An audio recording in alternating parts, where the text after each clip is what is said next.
Well, it's time now for another edition of Frankie's Film Room. Oh, who are we taking a look at this time, Frankie?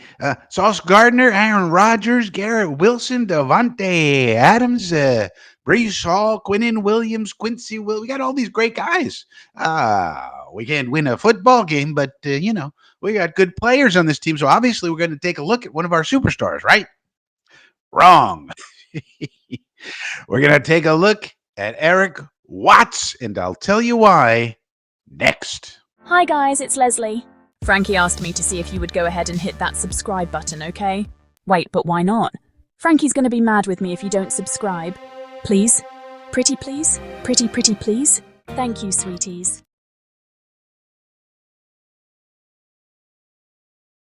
All right, here we are. And one of the things we want to do is maybe look at some of this data to help us understand who we should take a look at in terms of the film study.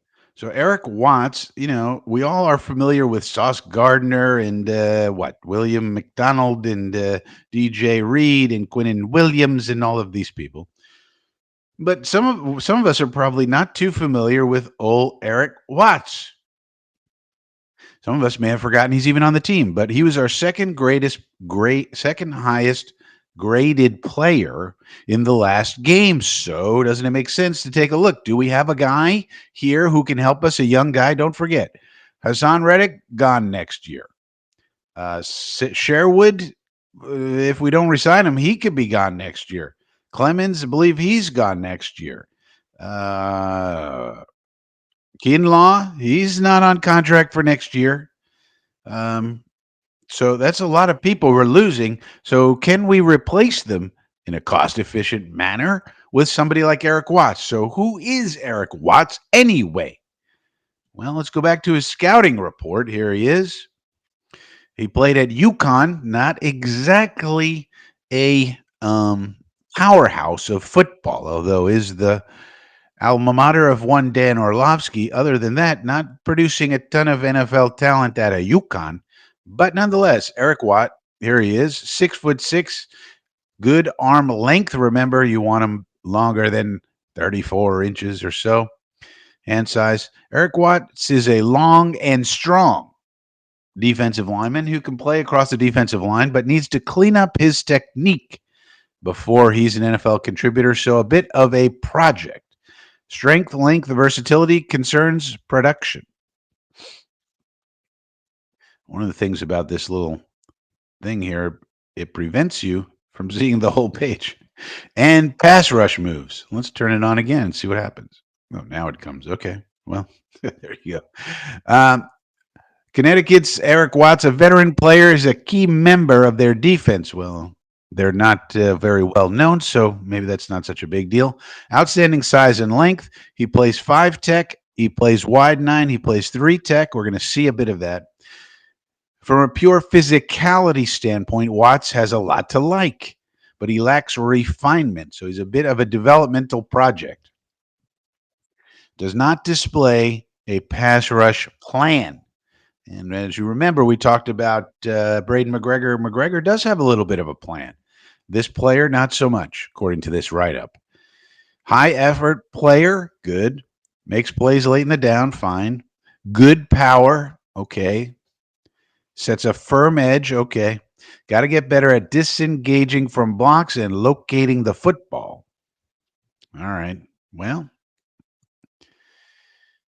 And this says prospect day 3, developmental traits.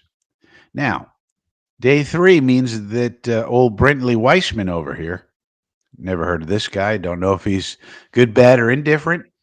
He only scouted 3 games. That's not so good. You want at least 5 as a scout. But nonetheless, day 3. So he's saying he should be drafted. We got him as a UDFA. So that's a plus for our college scouts. There are also pro personnel scouts, as I was trying to tell Jeremy on the Green Bean Watch Party. Those are people who watch other players on other NFL teams only, not the college people. In case of trade or in case they get released, we need to have scouting reports on those people. So, but this is for the college scouts here, and he's saying he should have been drafted, and we got him as a UDFA. So good job by our college scouts. All right, so he graded out well. That's who he is. Now let's take a look at him on film against the Cardinales here. All right, so he's number 58. He's mostly going to be at right defensive end. Here he is right here. The situation here on this first play, it's the first quarter, 7:48 to go, first and 10 at the negative 30-yard line. We're in base against their 12 personnel. They're in a 1-by-1 formation with a loaded backfield. Look at these backfield mofos. They got a tight end back here to protect little Kyler. Now he's matched up against a playing guard, and decent strike I have in my notes. Tries a long arm, but it does not work. I would give him a grade, a neutral on this one. So let's watch old number 58. You can see how long he is. Now the guard comes out here, kind of misses him, and you would hope he could have better vision to get through this hole, but he doesn't. And there's an example of Sauce Gardner tackling something rare. So you might want to remember that one because you're not going to see it too much. But looking at it from this point of view, here he is. He kind of just gets caught up and doesn't, pursue quickly enough to the gap and uses that long arm technique. You're going to see that's his one real move that you see on tape, at least in this game anyway, is the long arm technique that he uses and doesn't necessarily use it to great effect, but not bad either. Now, here he is in the wide nine. So this is first quarter, 7:10 left, second and 7, ball at the negative 33-yard line. We're in nickel against their 11 personnel in a 2-by-2 set. This is a pass. He's the wide 9 set, right defensive end with a 4-point stance. You would think, though, the interesting thing, we obviously coach our wide 9s to use a 4-point stance. He doesn't generate a lot of torque with it. You wonder if he'd be better off in a 2-point stance. But that's a question for Aaron Whitecotton, but of course no one's going to ask him that. And he again get to see his long arm technique here. Let's watch it.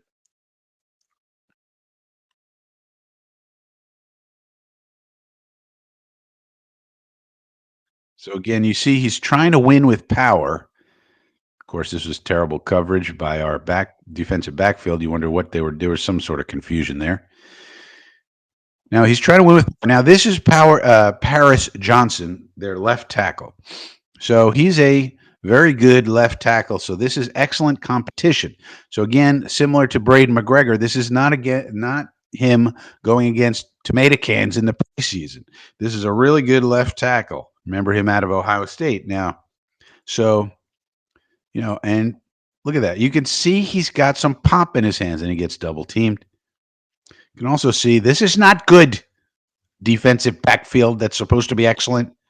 Leaving Maserati Marv wide open like this is not a good idea, fellas. Got to fix it. You can see on his face something went wrong. MC Deuce. All right, third play. What do we got here? First quarter, 6:31 left. First and 10 at the 50. We're in base, and they're in 12 personnel in a 2-by-2 set. Wide 9, right defensive end, 4-point stance again. Again with the long arm. I would like to see him shed the block quicker. I wrote slight negative to neutral grade here. Would like to see him shed the block quicker. So let's watch it. Yeah. So here you see him with the long arm, but there doesn't seem to be a counter off of that. So once he gets into a situation where he's got the long arm, in addition to pushing the guy back, what else can we do? And can we use a strike to fake that and then go off of that? So he's going to need to develop these things. See, like right here, what's the plan here? And then he just defaults to his default, but good motor. You could say excellent motor. Doesn't give up, keeps going, keeps the feet going. So that's good. but I'd like to see him develop his ability to shed blocks quicker. Here he's not in the wide 9. It's like more like a 5 technique almost here. Maybe a 5I or something like that. Okay, fourth play. Quarter one, 5:49 left, 2nd and 9 at the plus 49-yard line. We're in nickel there in 11 personnel, and they have a 2-by-2 set. Right defensive end with the 4-point stance. I wrote decent motor, unblocked, no play. So this is going to be inconsequential. And yeah, they just run to the other side. And again, good motor. He keeps going, for the most part. Doesn't just stop. So that's kind of good. Let's watch it from this angle. They're just blocking down the other way and pulling. Sauce Gardner involved in a tackle again. So you've seen Sauce Gardner do some rare things here, like tackling. Okay. Fifth play. First quarter, 5-10, 1st and 10 at the plus 36. They're marching it down the field. Base against 13 personnel. Look at this formation. You got 3 tight ends down here. We're going to rough them up. Only 1 wide receiver left out here. So interesting formation by the Cardinals. Right defensive end, 4-point stance. Although in your picture now, it looks like a 3. He'll get the other hand down. Decent play strength to knock back the tight end. Slight positive grade. Let's see what happens. So they try to block him with 87. Knocks him back as he should, but still doesn't really shed the block effectively. But shows decent play strength there. Now a defensive end of his size should kill this, quote unquote, this tight end. And if I was the tight end, I would say, Coach, I held my own against that big Magula. Ryman, his name is. So, it depends how you look at it. But he does show decent play strength on that. Now, here we're in the goal line. No, he's over here, left defensive end. This is a goal line formation. You notice there's no defensive backs on this play. This is an interesting play right here. 6th play. That we're looking at. First quarter, 3:03. The score is 7-3, by the way, at this moment in time. 2nd and goal at the plus 2. Now we're in a goal line, so this is like a 6-4-1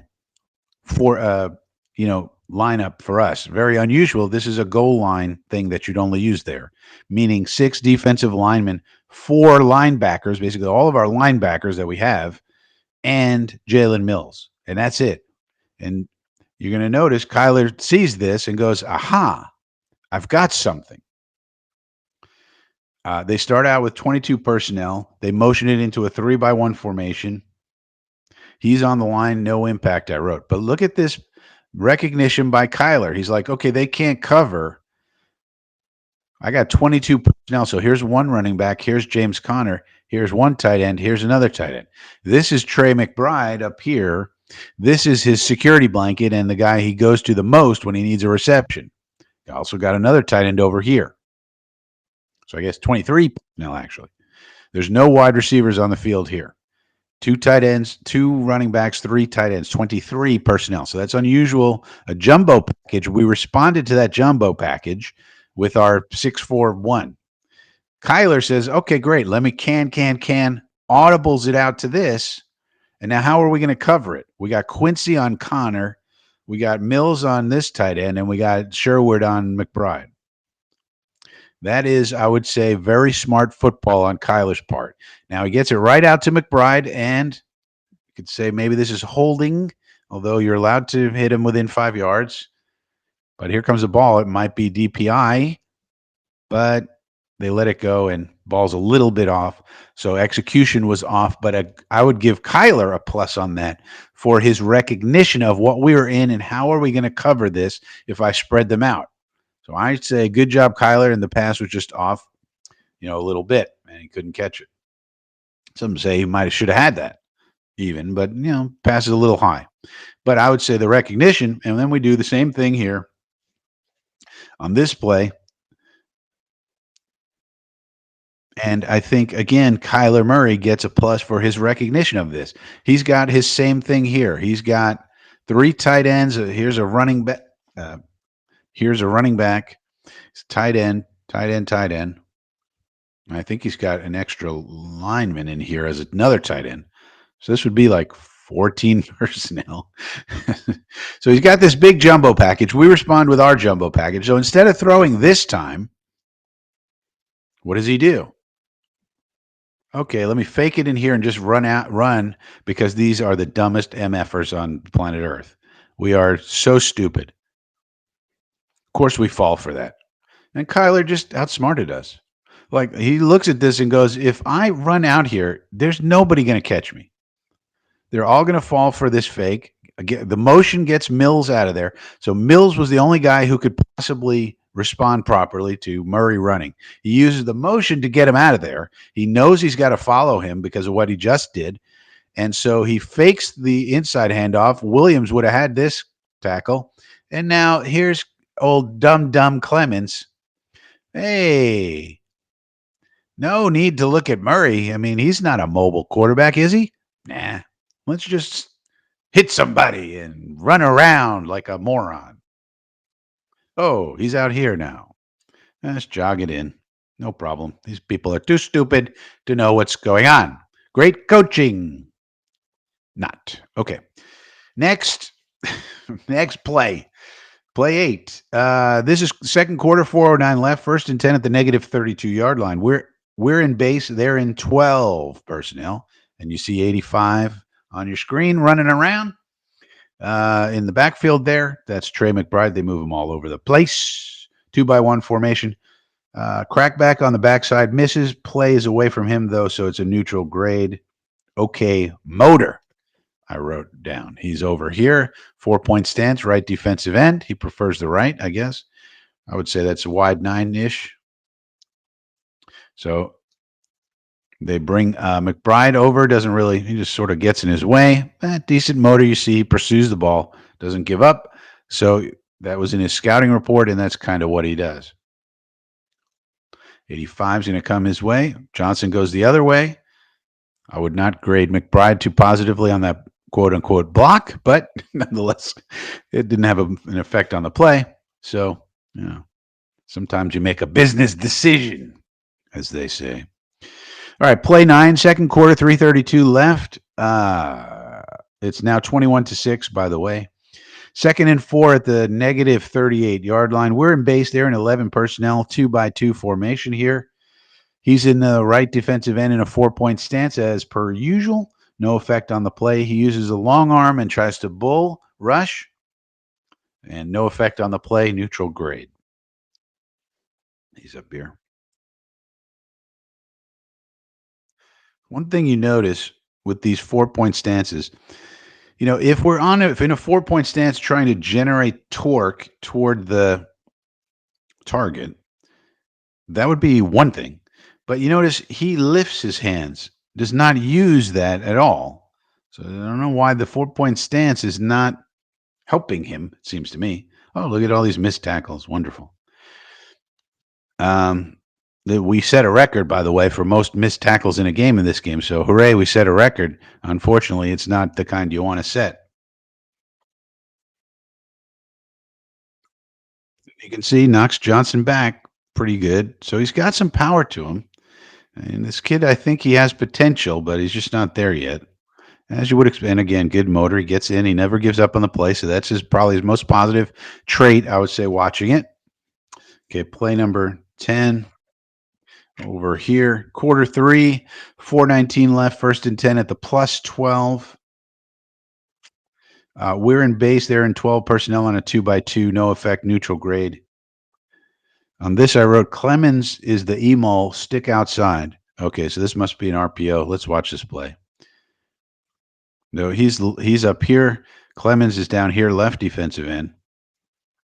Yeah, this is an RPO. And see what happens here. So Kyler's reading the emo. The emo is the end man on the line of scrimmage. That was Clemens. Clemens bit hard and would have tackled Connor very nicely, except Connor doesn't have the ball. And so tackling Connor does not help when he does not have the ball. And so it's a very easy read for the quarterback to just say, well, this guy's crashing. I'm going to go out here.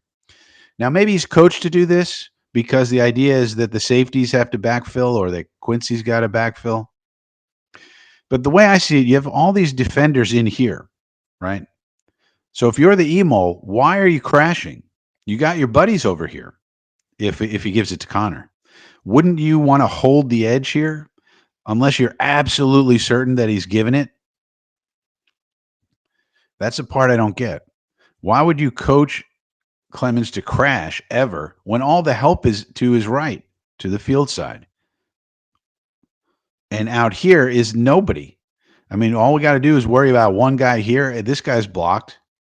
Kyler's got to beat a guy one on one with his quickness. I mean, he's 2 feet tall. Of course, he's got quickness. I know he's not 2 feet tall, but of course he can beat a guy one on one. He has the low center of gravity. The man's tiny. Look at him. There he goes. Bye bye. So I don't understand that. If we coach it that way, then it's not Clemens's fault. But I don't understand why we would coach it that way. It just seems like, I mean, look how hard he crashes. If anything, you'd want to wait and see what the mesh point results in. Again, I got this guy, I got this guy, I got this guy to make a tackle if he gives it to Connor, especially this guy. Guavin should be a little more aggressive pressing that hole. Whereas and now you're lost. So again, I don't know if that's coaching or if that's Clemens or what that is, but I don't like it. And you want to say, but we got a hat on a hat. We got one guy to tackle. Yeah, you're asking a safety to tackle one of the most elusive runners of football in the NFL. That's not going to work.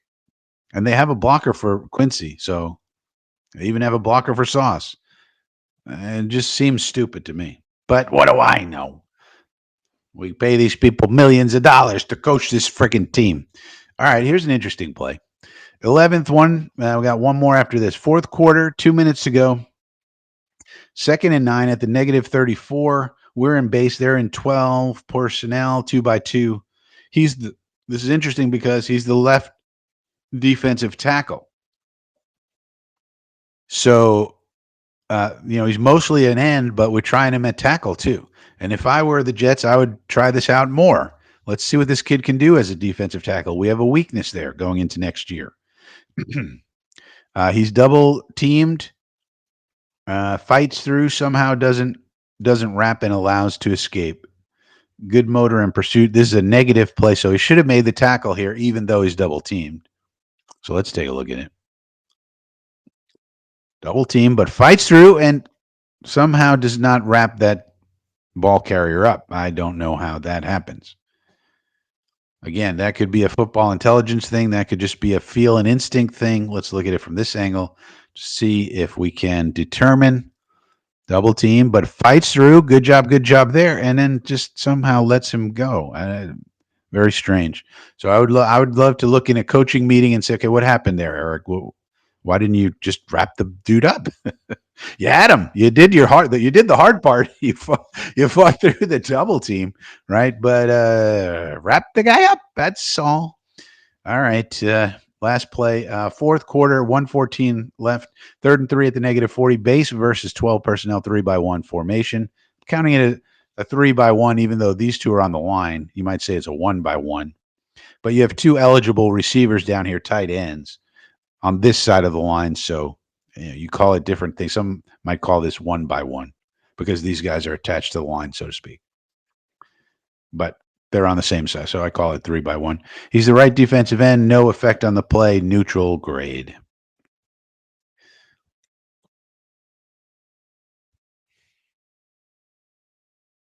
And again, you see his good motor and decent power. So there you go. I think this is just the other angle of it. Clayton Tune is in to play quarterback here. They're so far ahead of us. They took out Kyler. Why risk injury? So there you go. That's Eric Watts over here. So what I think, this is another kid just kind of similar to Braden McGregor. You can see that he's raw and unpolished. He's got basically one move that he goes to by default, the long arm. And He's got some length. He's got some strength. He's got potential. He's going to be another one of these guys who is going to be very important for him in the offseason program to come back into training camp and be a beast. If he's just the same as this in training camp, it's not going to be good enough.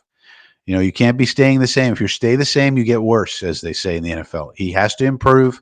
He's got to add 5 or 10 pounds of muscle. He needs to work on his pass rush plan, and he needs to work on his technique in terms of tackling, and just get a little bit more powerful. And then maybe he can become a nice little player for us that we got as a UDFA. So there you go. Let me know what you think of Eric Watts in the comment section down below. I will see you next time. And as always, stay frosty. Did you know that if you subscribe to this YouTube channel right now, you will get exclusive access to a drinking game called Hard Looks, where you can drink with fellow Jets fans every time head coach Jeff Ulbrich says hard look in a press conference? It's true. Click the subscribe button right now. Oh, please, baby, please.